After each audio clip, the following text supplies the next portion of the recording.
Good morning. My name is Janet Milkovich, and along with Connie Taylor, I am the proud co-president of the 300-member League of Women Voters of Johnson County. We are delighted to have you here today for this important message.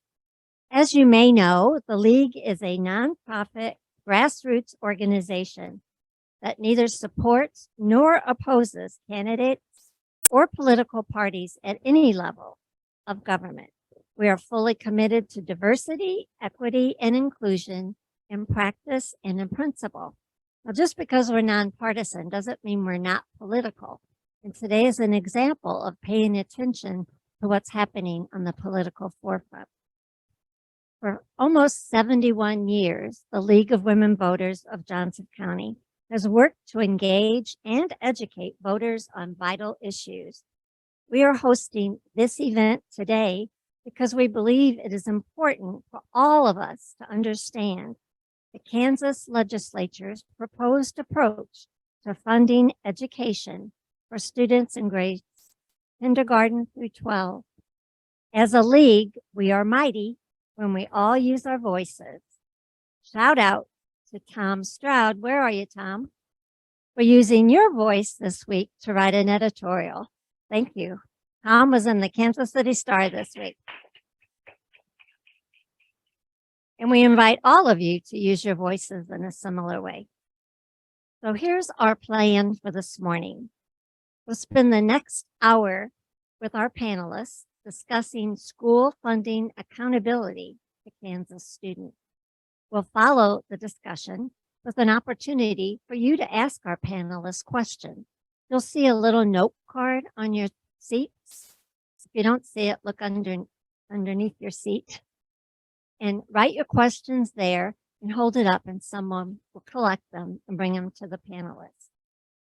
We will wrap up our morning with our diversity, equity, and inclusion moment, an opportunity to participate in an anonymous membership survey and league announcements.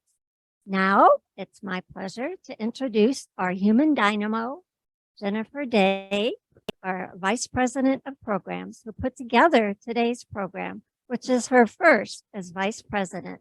Let's give Jennifer a round of applause.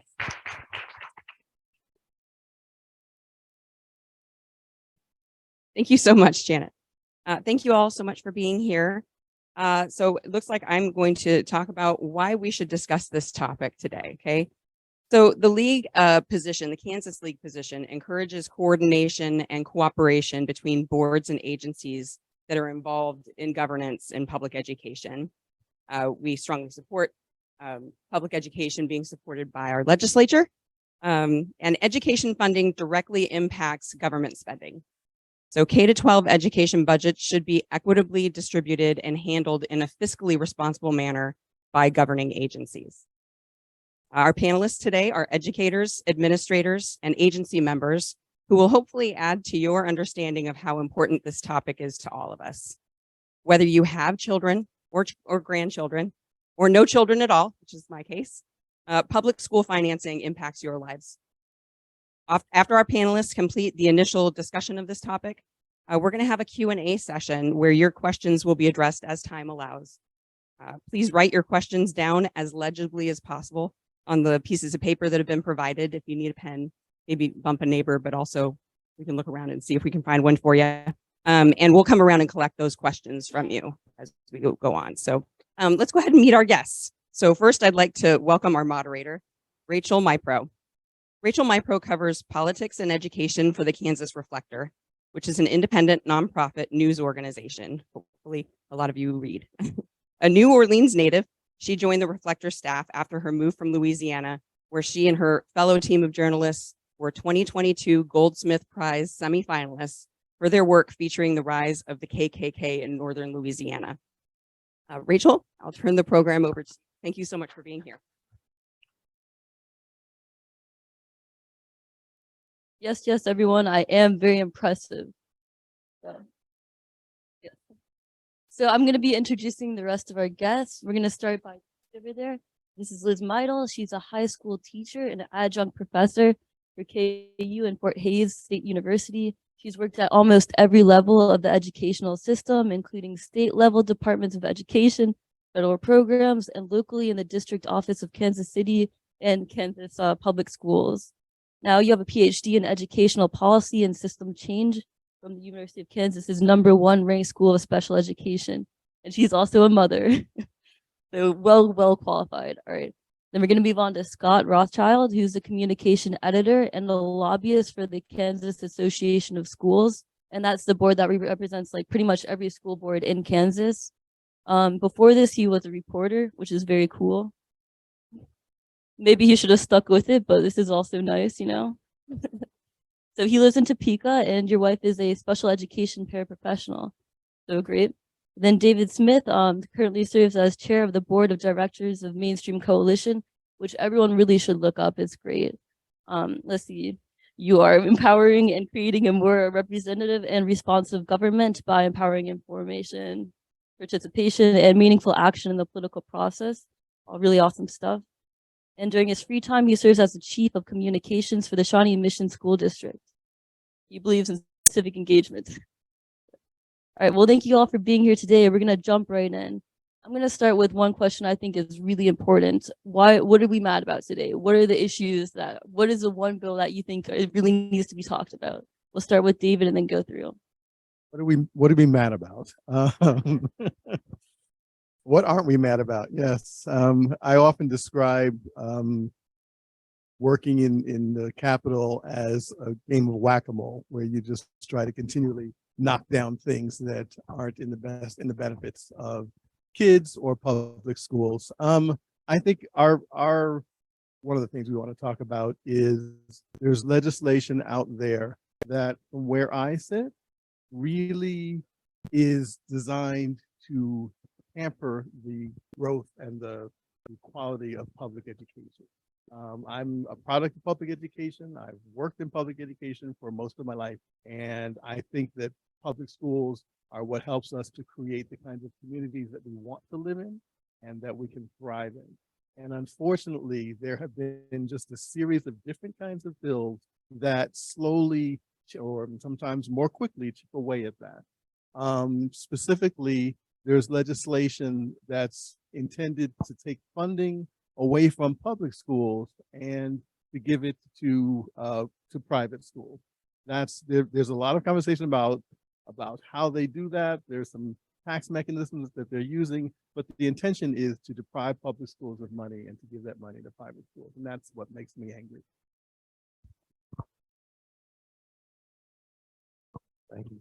Thank you for this wonderful forum. Is this okay? Can you hear me now? I think I'm mad about the same things David just mentioned, but I'd kind of like to just take a wider view.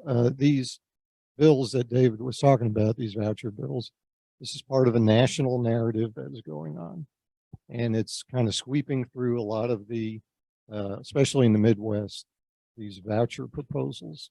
And these are, in my way of thinking, these are proposals that will erode confidence in our public school system. They will take away funds from our public school system.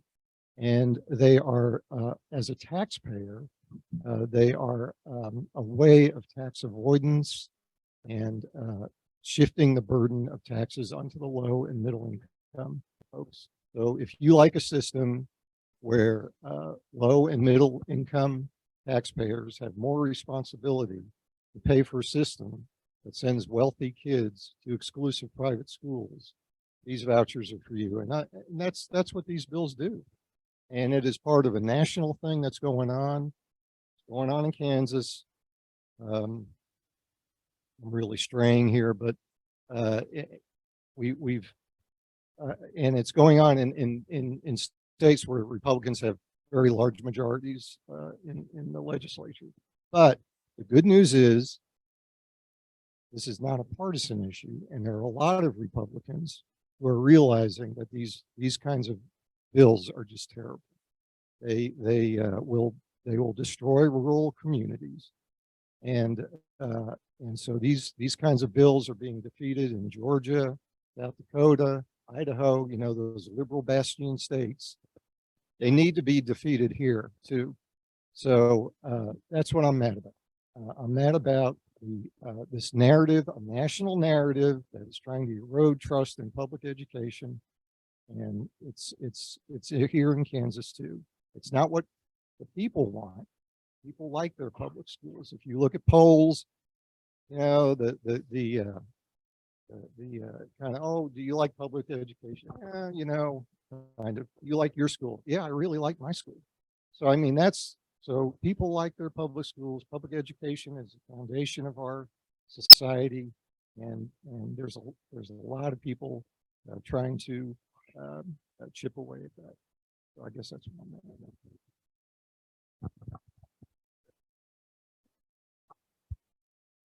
I'm going to second everything they just said. But real quick, I need some audience participation because I want to know who I'm talking to so I can tell you exactly what we should all be mad about. How many of you, if you don't mind, will you raise your hand if you live in Johnson County? Okay. So is there anybody who lives outside of Johnson County? Raise your hand. Okay. Okay. Very few. So let's talk about Johnson County. I'm mad about everything. I'm just a walking ball of anger all the time. But what I'm really mad about, specific to what we're talking about right now, is that we have representatives who aren't representing us. That's what makes me most angry. What Scott just said is true. In Kansas, people support public education, and we have representatives who are not supporting public education. So we voted for them. We have a set of values that we care about, that they know about, and then they go to Topeka and they don't represent what we care about. That makes me incredibly angry. They're supposed to work for us, and instead they're undermining the things that we most care about. To go off from education for just a second, when we showed up to the polls on August 2nd, we showed our legislators what we cared about. We spoke with a very clear voice as a state, and now they are trying to undermine our voice. They're doing it with public education too. We have said over and over and over, public education should be fully funded. Special education should be fully funded. We do not want to undermine the separation of church and state in this state. We believe in the separation of church and state in Kansas. We have voted for it over and over and over, and they are undermining that every day. And it makes me furious. And Johnson County legislators are doing that. We have a lot of really good lawmakers who represent us, and we have some really bad ones. And it's not right. So everything they said is true, and I'm angry about that. But what makes me most mad is when I see them vote against our best interest when they know that that's not what we put them there to do. I could keep going, but I'll stop. She's got a lot of thoughts there, yeah. So what so what I think is interesting is that you're mentioning religion, and we've been hearing this rhetoric a lot lately. And one lawmaker I was speaking to, can you hear me? Yeah? All right, good. A little louder in the back. All right, I'm gonna go like that then. But yeah, so one lawmaker I was speaking to recently, this is pretty much a direct quote. She was telling us that there are students out there who have God-sized holes in their hearts, and that public education is lacking a sense of spirituality. So it seems like we are seeing more and more narrative of religion in our public education.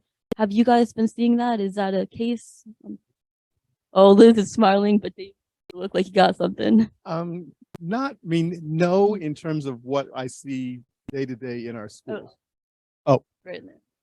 Not in terms of what I see day to day in our schools. We don't really see it.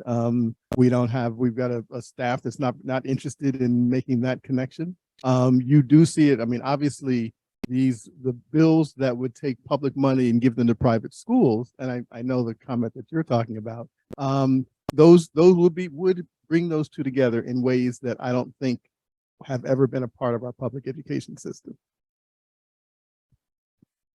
Well, I think the question of religion in public schools, I think the decision made way back when to take religion out of public schools was probably the best idea in a long, long time. I mean, can you imagine?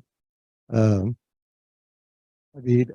was reading a story the other day, and it was some small town in Kansas, 3,500 population. 12 different churches, 6 different flavors of Mennonites. I mean, can you imagine what it would be like to introduce religion into a public school? I mean, we would be at war all the time. You know, what prayer are you saying? What, you know, whose God are you talking? It would be crazy. So, you know, the legislator who said, you know, that you know, children are suffering from a lot of stuff right now, and if there is a spiritual disconnect, which, you know, I'm good with agreeing with that. I don't think it's the public schools' responsibility to address that. I think there's a lot of things schools take on that, you know, they're taking on because their families are struggling. And so if we want to help that area, you know, maybe we should be doing other things to help families on Medicaid, or, you know, not take TANF funds and use it for something else, or, you know, not punish poor people, you know, to have to, you know, use the ATM 57 times to pay their rent. These are things, you know, there's lots of policies that we could be doing to help families that are struggling that would help our, in the long run, of course, help our children succeed and help our public schools. So, you know, a lot of talk about religion in the Capitol, and I kind of wonder, you know, what really the heck they're talking about. And real quick, I'm going to say that this quote was in defense of legislation that's currently being proposed. It just passed the House like a week ago. Oh, yep. I'm going to really talk into this. I keep forgetting. But okay, so this quote was in response to legislation recently passed through the House. The Senate is currently debating it. It's called the Sunshine Education Equity Act. And Liz, I think you've been a really good source throughout this. So I'm going to make you explain it to the audience.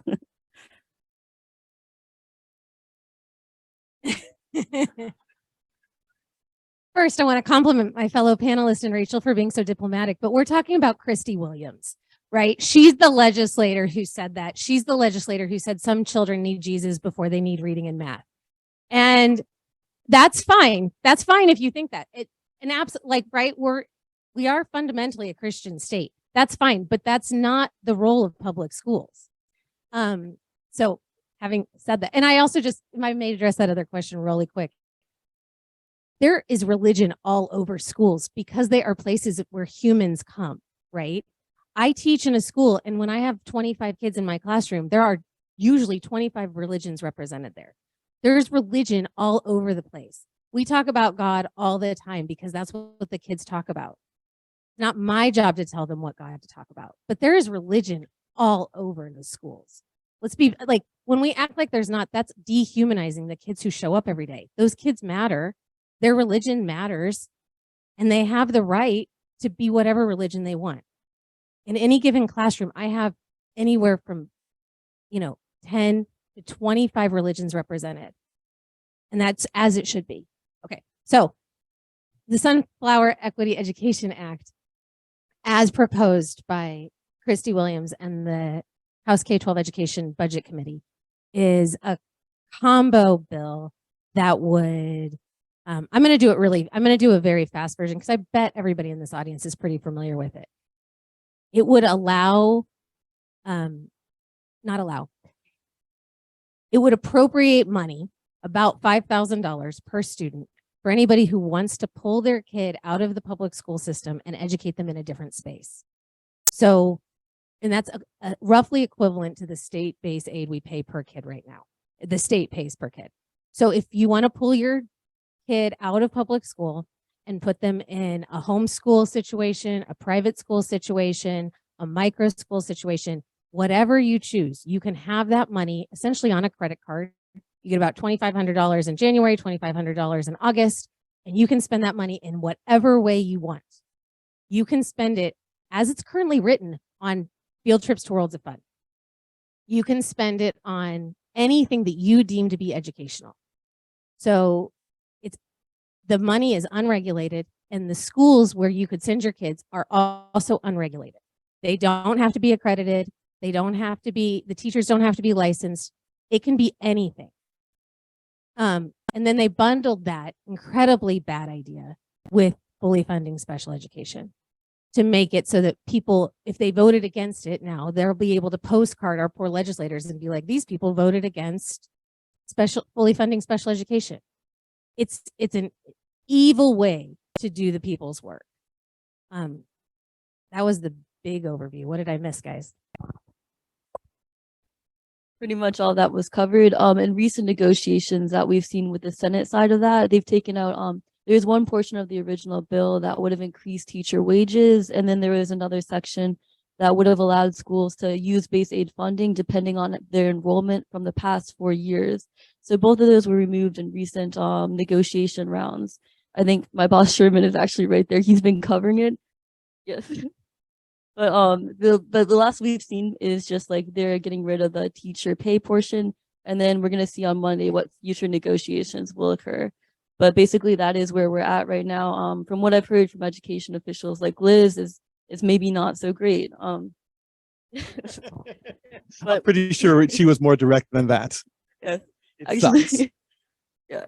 If you actually look up Liz, she's been referenced a few times as a socialist by actually Christy Williams because of speaking out against it. It's very funny. She did a very funny satirical piece. But so what we're hearing throughout this sort of legislation is an idea of parental choice, or parents need to choose everything. Yeah. Yeah, a lot of opinions about that one too. So again, we're seeing as justification for private schools and this sort of thing, it's a parental choice.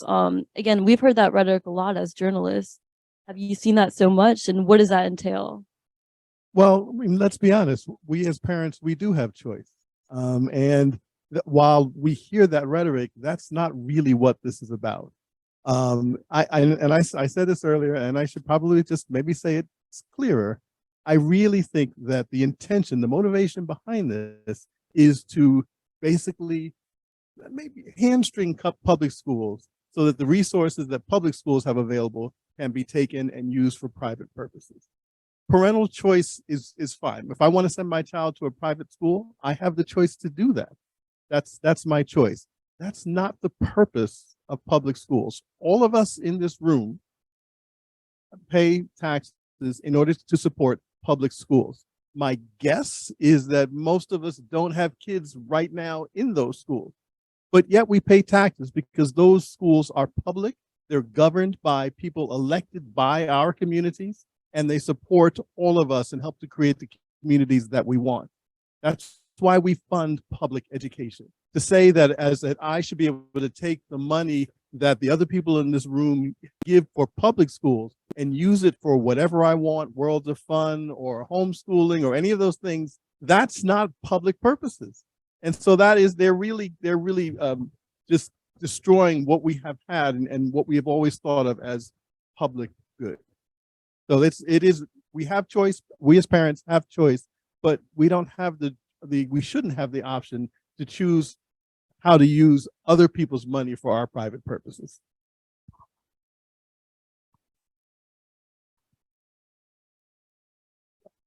Scott, yeah, it looked like Scott has something to add. Well, and I think, you'll hear a lot of these folks who support vouchers talking about parental choice. I mean, we got to be clear that the school has the choice. The school is the one that picks and the private school is the one that picks and chooses which students it will accept. $5,000 is not going to get you into a lot of private schools in Kansas. And I've got some information included in these packets about the myths of school choice that, but so that's one of the main things is, private schools will choose which students that they want. They will kick out students that they don't want. They come back to the public schools. So when you hear folks say, well, parents should have the choice to, spend their tax money, this $5,000 is not going to get you into the good, Catholic school or whatever. It's still going to build voucher programs. The studies have shown that voucher programs overwhelmingly benefit people whose kids are already in private school. They get the voucher. And so they get a break on their tuition. Getting the low income kids from public schools, which is what they always talk about, into these private schools with a $5,000 voucher, that doesn't work. So. And just one point, you may hear language like scholarship tax credits as an alternative to vouchers. Those are vouchers. Don't be confused. Those are vouchers. I don't understand the supporters. They're not vouchers. They're not. I don't understand what the word is. Just kryptonite to them, because I don't care if you call them bananas. I mean, it's using public funds to fund a private education. So what else are we seeing in the legislature? We're gonna go with Scott, yeah.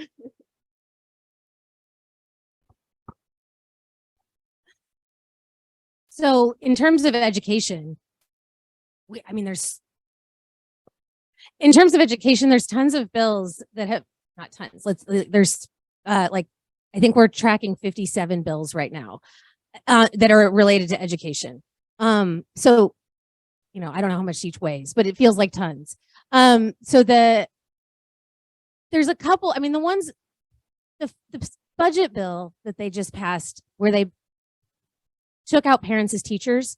I don't know how many of you had an opportunity to use parents as teachers. It's relatively, it's only been around for a good 45 years. It's an amazing program. And they stripped that out of our budget. And I can't fathom why. It's one of the most powerful, impactful programs to build equity in kids 0 through 5. And it doesn't make sense. Schools have well-developed parents as teachers, or school districts have well-developed parents as teachers programs. They're not asking for anything. They're not a pain in anybody's. I don't understand. It's just cruel, because parents as teachers does really good work. So that's just one example of the cruelty. Obviously, they're spending an enormous amount of time and energy on the transgender bathroom bills and sports bills, which is absolutely insane, right? Why go after the 5 kids in Kansas who identify as trans who are playing sports? Like what level of petty cruelty are they displaying when they do that? And this bathroom situation is ridiculous. Kids don't care, right? I spend all day, every day around kids. They don't care. It's the adults who are inserting their bias and their cruelty into our educational spaces. The kids are over it. They don't or they never were into it. They don't care. So it's just really, that's 2 out of 57 issues. What do you guys want to go for? Well, there's a bill that would create a. I'm sorry. There's a bill that would create a what's called a. Well, let me think about this. There's a bill that would take basically, if you objected to something your child was being taught in class, let's say they were reading a certain book, you did not like the book, so this would allow you to object to that book and basically remove your child from that course. Well, so KASB, of course, we're opposed to that because we think school districts already handle this situation. If your child does not want to read, I don't know, and I'll date myself here, The Catcher in the Rye, I am almost positive that 99.9% of the time, if you as a parent go to that teacher, I don't want my kid reading Catcher in the Rye, that teacher will say, okay, here's an alternative. So we don't need a statewide law to tell schools to do that because it's already being done. The problem is now we have some people who are saying, I don't want my kid reading Catcher in the Rye. I don't want any kid reading Catcher in the Rye. And so now we're kind of to that point. Well, that's not fair to everyone else. I mean, whatever your opinion of Catcher in the Rye is, but I don't know why I'm picking on this book. This, things you read in the 9th grade, they stick with you forever. But anyway, so there's a bill that would basically, it would open the door to let parents just basically decide curriculum. And we love parents. I have never heard a teacher say, oh, geez, I wish we didn't have any parents involved. They want parents involved. And so, we don't need a law that gives parents, any kind of carte blanche to, just remove curriculum. So that's one of the things. The transgender issue, this is, again, part of a national narrative that's going on. All this time being spent on the transgender. We have a Kansas State High School Activities Association. Has a procedure, a protocol. It's been in effect like 10 years. Never to handle the transgender issue. Never in 10 years has there ever been a complaint lodged about this.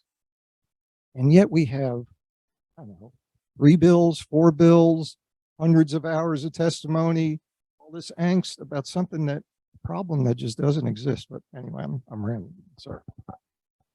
I just wanted to emphasize something that Scott said a little bit earlier, just to connect this to things that are happening nationally, because it isn't as though with transgender issues, with many of the curriculum issues, the books that are being used, we're not seeing those problems in our schools. We in Shawnee Mission, we have a procedure that you can, if you want to challenge a book that may be in the library or in the curriculum, you can do that. And no one has done that. So we're not seeing that, right? Issues, transgender children in sports. You said 5. I think there may be like two or 3. The numbers are incredibly small in the entire state. We're not seeing that. But again, nationally, there are folks who have found that these issues can be used as a part of a broader strategy to tear down public education. You don't know what they're teaching your kids. They're teaching your kids to hate themselves. I mean, all of these things, right? And you see them across the country. And the intention, I think it's important that we understand what that intention is. The intention is to tear down public education. And that's kind of what we're fighting against. I'm going to add on to that real quick, just to clear it up. We did call the Kansas Athletics Association. It's about 2 to 3 student athletes that would actually be affected in the state by a student athlete ban. And then again, I'm glad you guys mentioned book bannings, because I woke up yesterday to an email from a parent trying to get about 12 books banned from her local school. So it's a relevant issue for sure. So I'm going to go back to some of these questions. So just Jennifer won't kill me. Sorry, we're going to go back on book. Okay. So where can we find it? Well, let's just change it and see, do struggling students do better in a public or private school? I mean, we're seeing this narrative that public education in the state has failed us. Do you find that to be true? Obviously a little biased here, but Yeah, that's a long question.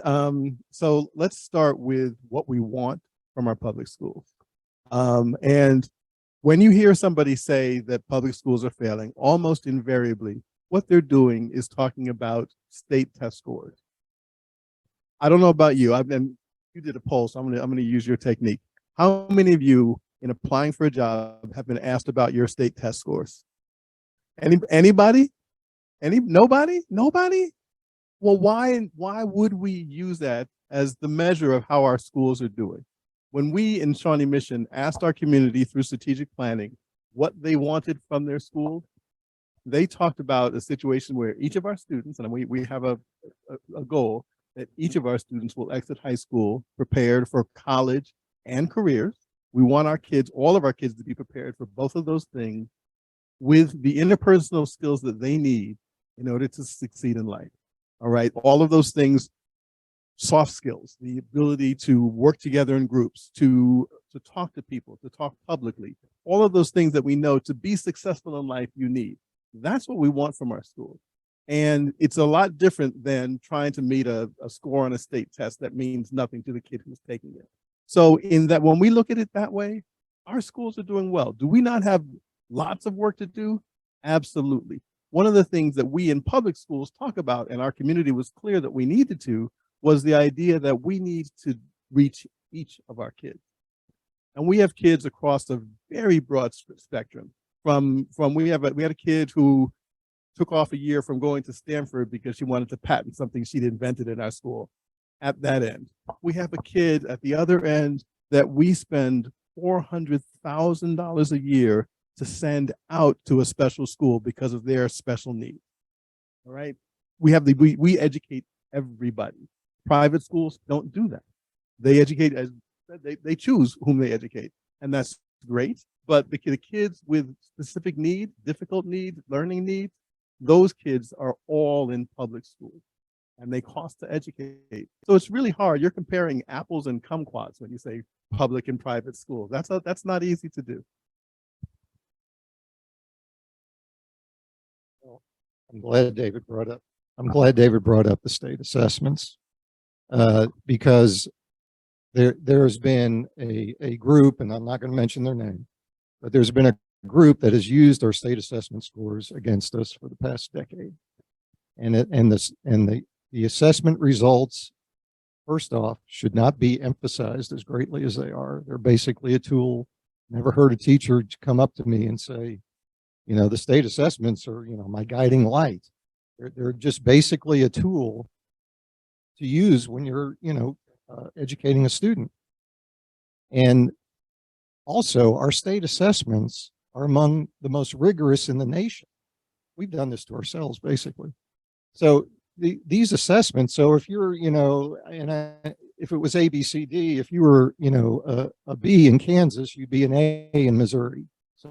So we have these really strong, stringent assessments. And then these groups have misinterpreted what these different levels on the assessments mean. There's level 4, 3, 2, 1, you know, 4 being the super high flyers, you know, and they call level 1 failing. Well, I bet if I took that 10th grade math test, I'm level 1. And, you know, I don't, you know, so, you know, I mean, you can, and, you know, I bet the guy that I just paid a lot of money to fix my plumbing issues, I bet he wasn't reading, you know, Moby Dick and, you know, James Joyce. And, you know, I'm sure he wasn't, you know, level 4 in reading. Right. He might have read that. I don't know. But so these levels are not going to determine, you know, whether you're a successful person or not. And where else was I going on this? So these state assessments have been used against us for so long. And what is important is our graduation rates are up. The money test is the ACT. That's the test that, you know, people take seriously because it determines, oh, am I going to get a scholarship? Am I going to get into this school? The ACT, we're doing pretty good. You know, we're above the national score. We have maintained our level despite COVID. 44 states declined. We did not in the ACT. And this is at a time when more people are taking the ACT because we provide a free test. Usually when more people take it, the scores kind of generally drop. So, you know, we're producing students who are prepared for success. And yet we get slammed with these state assessment scores constantly. And state assessments, you know, mean about that much in the general scheme of things.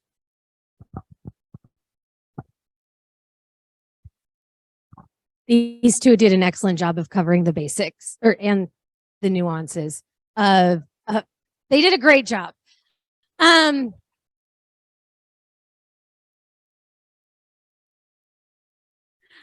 just going to add one more really important fact. There are hundreds of thousands of pages of research dedicated to how to improve students' academic / cognitive abilities. This is a giant industry in academia, right? People think about this all the time.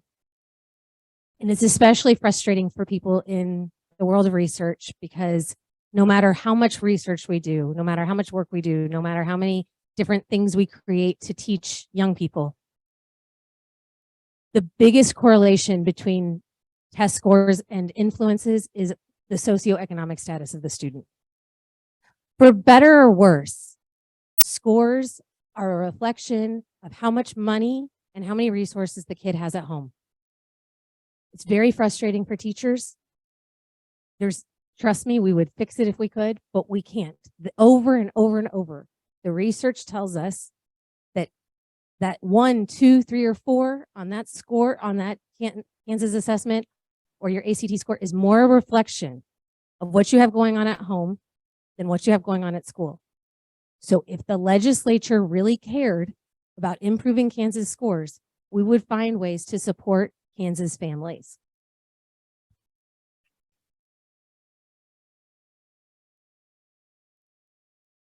Look at that. Yeah. All right. This is actually a great transition to funding time. All right. How are we doing with funding in this state? What needs to be done here? What are you seeing right now? We'll start with Scott because I feel like you always go last. Yeah. Funding. What would you want to see? What are we seeing right now? Um, well, probably most of you realize we're in the final phases of funding from the Gannon legal settlement from several years ago, increases every year, and now our funding is going to be kind of dependent on the inflation index or consumer price index. So in the governor's budget, we have Gannon, that portion, fully funded. But what has happened is our special education funding, which is kind of separate from general education funding, has lagged far behind. And our state law says we're supposed to provide 92% of the excess costs of special education funding. And I think we're at like 75%. Well, that's a difference of, $100+ million. So all your districts in Johnson County are having to switch or having to transfer or divert funds from general education into special education. So this funding shortfall in special ed affects all of your students. And on the other hand, the federal government is kind of doing what the state's doing, not fulfilling its promise on special education. So we are also trying to get the federal government off the dime to do that, to increase those funding. But whatever, it's easier to affect what's going on in Topeka than in DC. So we are trying to get the legislature to increase special education funding by significant amounts because we've lagged so far behind. The last time we hit that 92% ratio was in 2010. So we're 12 years into this. So the governor has a plan to increase special education funding by $72 million for each of the next 5 years. That's what it would take to just get to the 92%. 5-year commitment of 70. That's how far we've fallen behind. So that's what we're trying to get.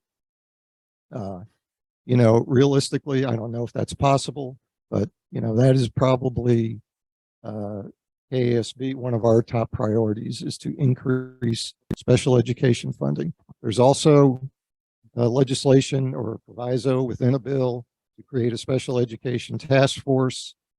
We're all good with that. If you want to create a task force to come up with a better idea of funding special education, fine.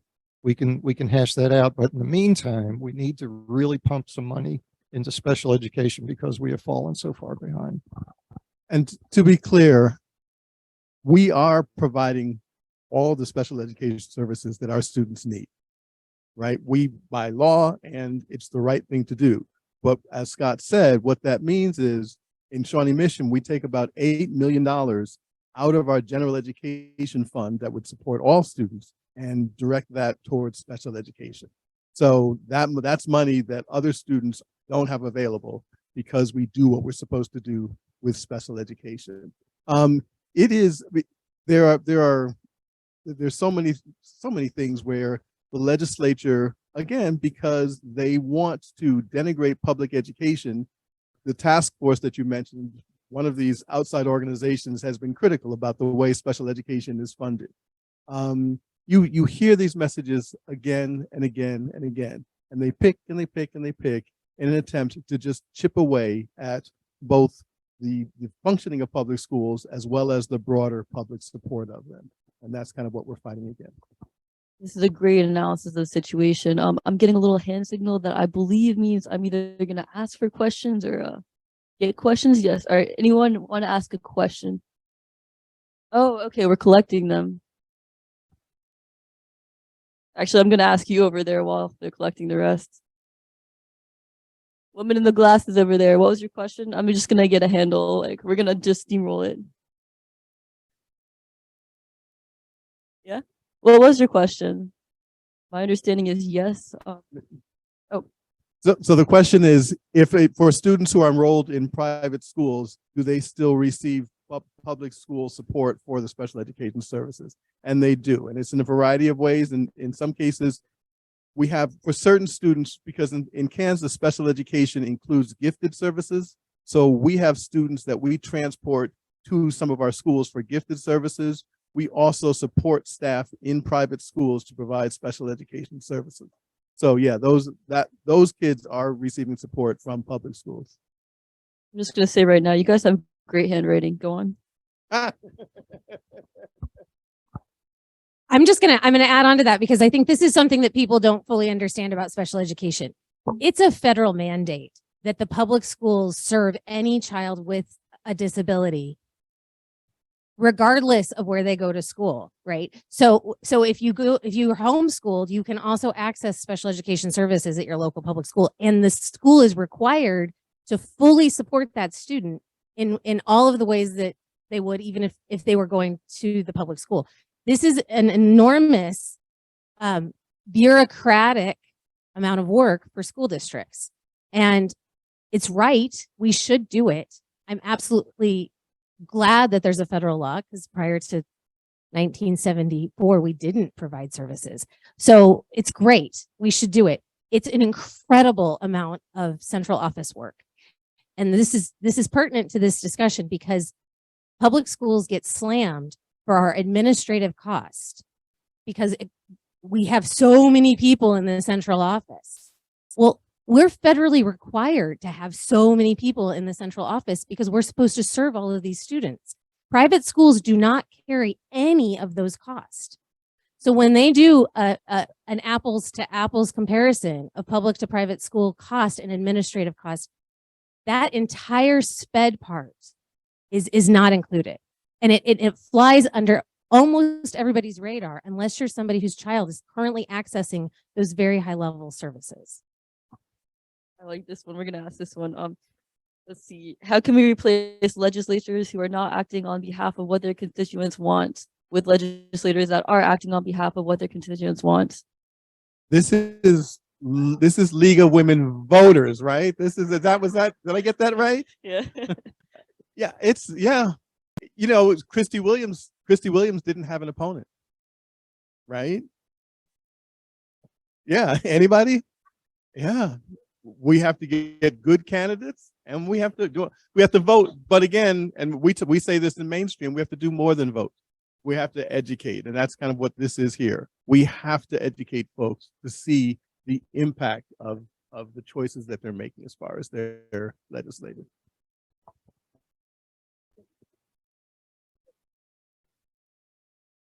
I think, I don't know how this helps, but I think if you just read really good news articles too, like perhaps by local organizations that are just really skilled, I think that would also somehow help with getting them out of office. I don't know. That's one reporter's opinion. All right. So what is the ultimate goal of tearing down public education? Heavy question.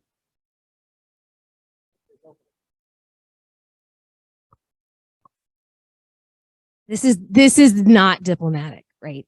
The goal of undermining public education is to create increasingly separate systems to perpetuate a status quo of privilege. So it's racism, right? It's the privileged folks wanting to contain and maintain their resources and keep them from having access, keep other people from having access to those resources. It is absolutely the current work of white supremacists. And that is, when we talk about underfunding public schools, this is not a passive assault. This is an absolutely overt, aggressive move to maintain privilege among a certain class of people. That's my undiplomatic answer. How would you guys like to take it? I don't disagree. And the thing is, we've seen this before. After Brown versus the Board of Education and the fight to desegregate schools, Southern states greatly lowered the amount of money they were using to fund public education and put that money into private schools, private academies. And we've seen the results. And I've worked for a state department of education. And one of the things when we were struggling with something, we would always say would be, well, thank God for Mississippi, because there was always a state below us. So we've seen it. Mississippi really sucks, guys. Like, it's true. That's some logic there. All right. Oh. This is actually a relevant question.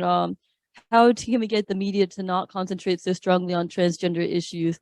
That's more for us. I mean, honestly, we struggle with it too, because it feels like every week now we have to write another story about either a trans student athlete ban or some sort of legislation affecting it. I think we need to stop focusing on such issues so closely, but we can't really stop reporting on stuff that's happening. So again, it's not like we would love to be covering more tax and water, all sorts of things, but this is what lawmakers are promoting, and it's sort of our duty to cover it. But we're going to move back to education.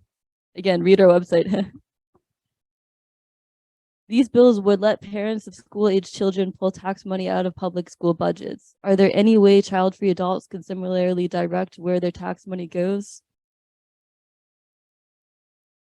That would be a great question for the legislature. I mean, that's exactly right. Oh, sorry. Yeah, let me go more slowly.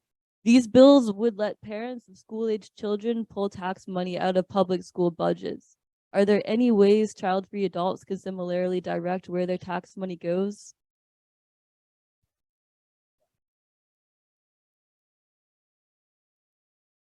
How many private schools are in rural Kansas counties?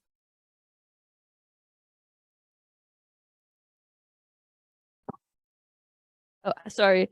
How many private schools are in rural Kansas counties? I think it's Yeah, I think there's 65 counties where there are no private schools. So there's 105 counties in Kansas, so 65 have no private schools. Again, this goes to how these voucher systems would hurt rural Kansas. And I mean, I'm not from rural Kansas, you know, I'm not but as I understand it, you know, people from rural areas will say the schools are the center of their communities.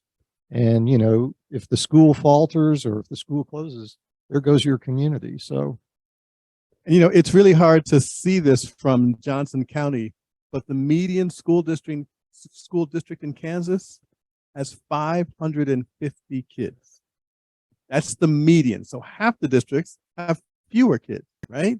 So in those counties where your school, you know, and in those counties, even one kid pulling their funding from the district or two kids, that would be profoundly impactful.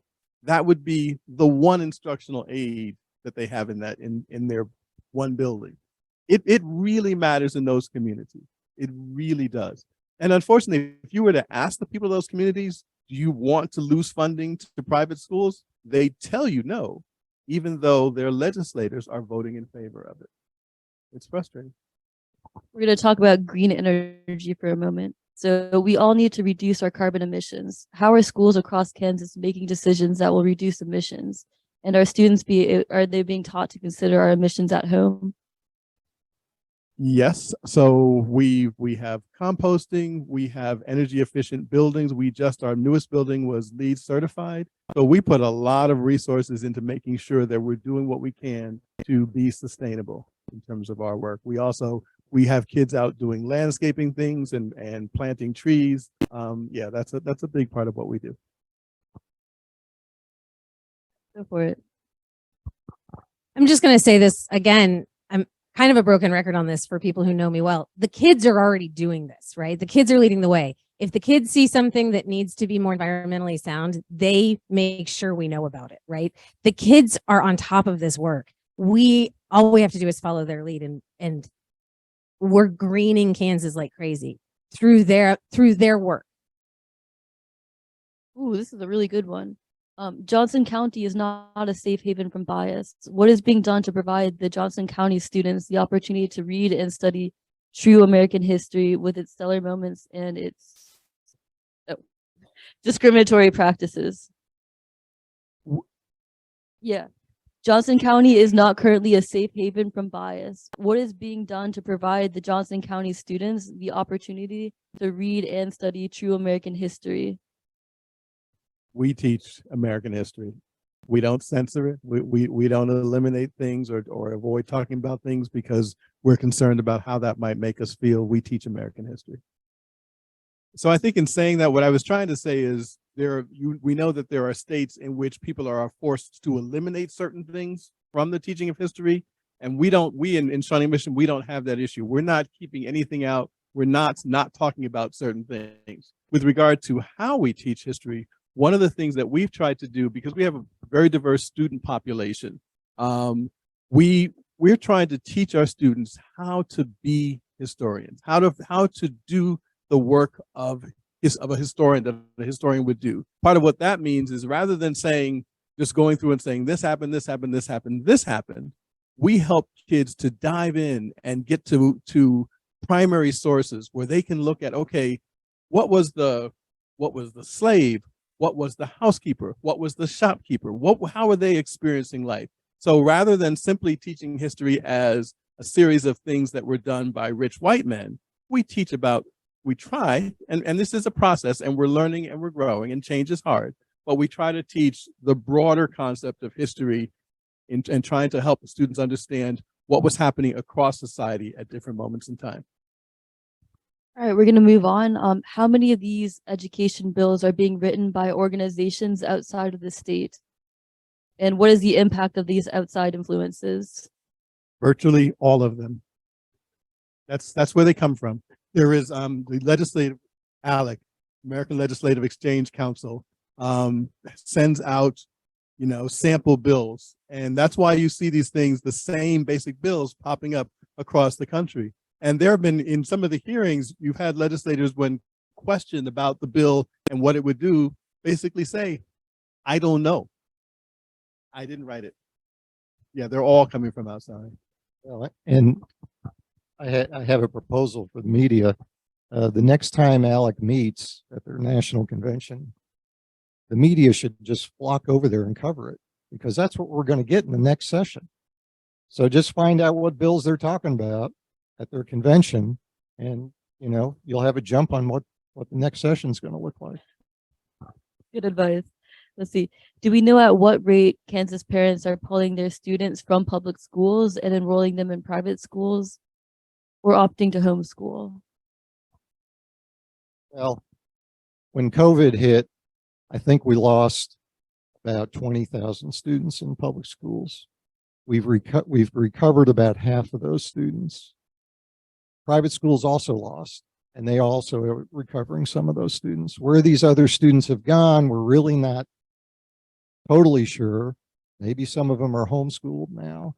Our homeschools in Kansas really aren't regulated at all. All you have to do, I think, is fill out a piece of paper and send it to the Kansas State Department of Education.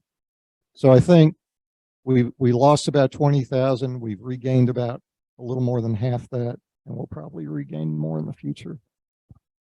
This is more of a reminder. Scott, do you know if there's any mechanism to track ESA voucher student performance under SB 83? Yeah, there's no. Yes. This is about ESA voucher students. Is there any way to track the performances under it's the Sunshine Equity Education Act? Is there any way to track how these students are performing? There is no way, which is just so peculiar to us, because the supporters of these ESAs are so adamant about following the state assessment scores in every school building in Kansas, but on this issue, there's no accountability. Isn't there a provision of one bill that increases property taxes for the wealthy to raise teacher salaries?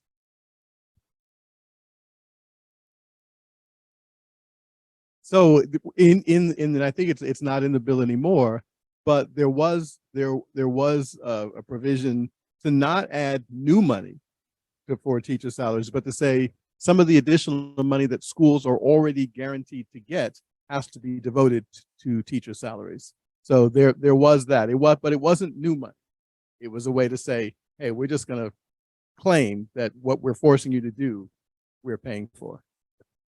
And is there an urban or rural divide on support for the Sunflower Education Equity Act?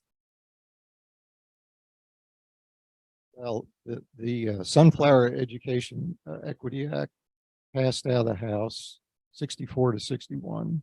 It takes 63 votes in the House to get a bill out. Right. I'm sorry.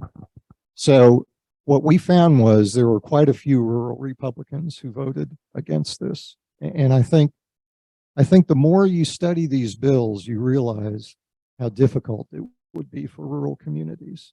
And so we are getting rural support for our side on this, but it requires a lot because legislative leadership supports these bills. You know, if I'm a Republican from, you know, Western Kansas, and my speaker is saying, you need to vote this way on this bill, you know, that's a lot of pressure. So whenever, you know, we applaud everyone who votes against these bills, but there are certain legislators who are really putting it on the line to vote against these bills. And whenever, you know, someone votes the way, you know, we want that, they need to be congratulated, they need to be thanked. And because some of these legislators, they're going to be postcarded in the next primary, and it's going to be tough on them. But so it came out of the House 64-61, it came out of the Senate, I think 23-17 or something like that. So there are rural legislators who are coming to our side, and it is a difficult vote. So this ties into our next question. What is our next steps? Does it help to contact our representatives when we know they will vote the way they want them to? When we know, yes, okay. Do we email them even though they aren't responsive to our contact if we disagree with the record of votes?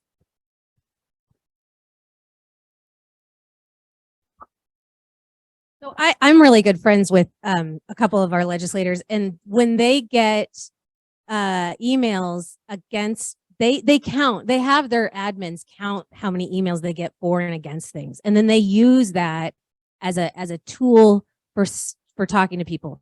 So if you have a legislator that doesn't vote the right way, you have to email them every single time because somebody's keeping track of that. And even if the email is one sentence, I would like you to vote no on this bill, done. It goes into that count, right? It's super important. And you need to get all your friends and neighbors to do the same thing because it goes into the count. It's so, so, so, so important. And if you, yeah, I'm sorry. Thank you, John. If you support the bill, you have to do the same thing, right? It matters. The counts matter. So if you want your legislator to hear you, or even if you know that they're not going to vote the right way, it doesn't matter. Send an email. And we need to get people to run for office, but you all know that. But also talking to your friends just about these issues. You know, this is important. And a lot of people, we're busy. We've got lots of stuff on our plate. So maybe we don't pay a lot of attention until it comes time to vote. But we have to be talking about these things. And because this is the future of our community, this is the future of our state. And if we're not conscious, we'll end up in a place that we really don't want to be as a state. And I'll just add, I agree with everything that was said here. And we have to build, if you can, build a relationship with your legislator. You know, regardless of how this session comes out, there's a lot of work to do because we are facing a national kind of attack on public schools. And so Kansas, and just one other thing that kind of crossed my mind, Kansas is, you know, obviously a small state. You sprinkle 5,000 votes in key district races around the state, you can turn this legislature around. I mean, it doesn't take that many minds to change. I remember, well, okay, I'm going to digress. Years ago, there was an amendment, and it was anti-homosexual amendment, same-sex marriage amendment. And I was covering it 1 year in the legislature. It failed to pass, you know, failed to get 2/3 majorities in the House and Senate to put a proposed constitutional amendment on the ballot. So it failed. Next election cycle, a change of like 300 or 400 votes in key House races, threw those people out who voted against the amendment, brought in people who who eventually voted for the amendment. Now we have an amendment on the Constitution about same-sex marriage. Of course, it's been, you know, nullified since then. But I mean, just that. We saw it when the Brownback tax cuts took effect. When it became apparent that it was going to damage our public schools, we had, you know, a sea change in the legislature, and it lasted, it's our Kansas spring, I guess. It lasted, you know, one election cycle. And so anyway, I'm veering off the question, but yes, we have to stay politically active We have to change some, if we change just a small number of people, get some of these people out of the legislature. And could Johnson County schools go private and then contract services back to the county?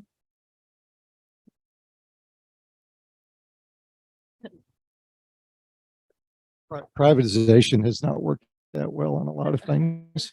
You know, we privatized our foster care system. We privatized Medicaid. You know, I don't think society wants to privatize public schools. You know, whenever it was 150 years ago, whatever, society decided, you know, we need to set up a system that educates as many people as possible to as high a degree as possible. And that's what we have. And, you know, generations have sustained it. So I don't think we wanted to change that. I'm gonna throw in my own question here because I'm out of the note cards. If you could wave a magic wand, what would you guys see? Like, what would the state of education in this state look like if you had your way?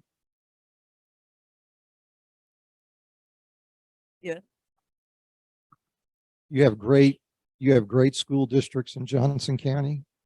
I wish every school district in Kansas was that. I mean, that's the goal. And that takes huge societal changes. You know, so much poverty exists in our state.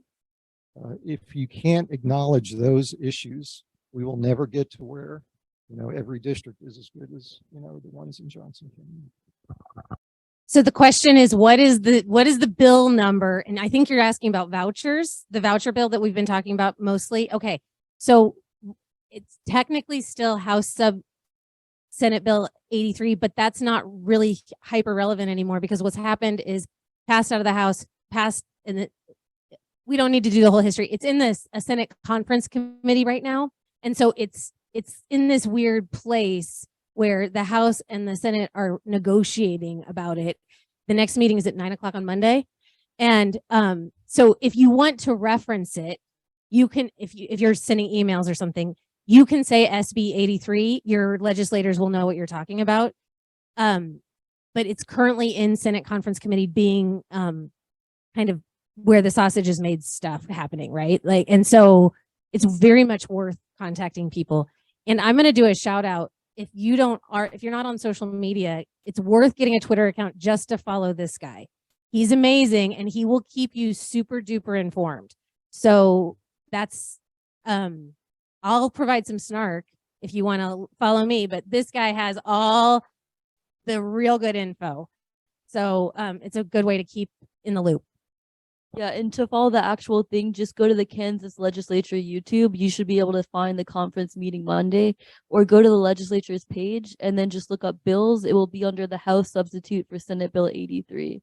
And then, of course, we write about it. Definitely go on Twitter, follow all these guys too. And we also started our TikTok, so follow our TikTok. And that's unrelated though. So we're going to probably wrap this up. Is there anything else you guys would like to add? Any pressing needs we need to know about? Y'all are amazing. It's 9 o'clock on a Saturday morning. Thank you so much for being here.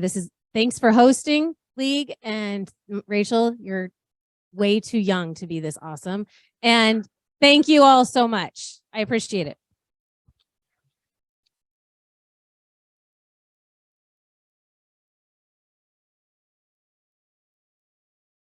I forgot to do my official thanks to the panel. Thank you all for all your time. And I think that's it. We're probably done. All right.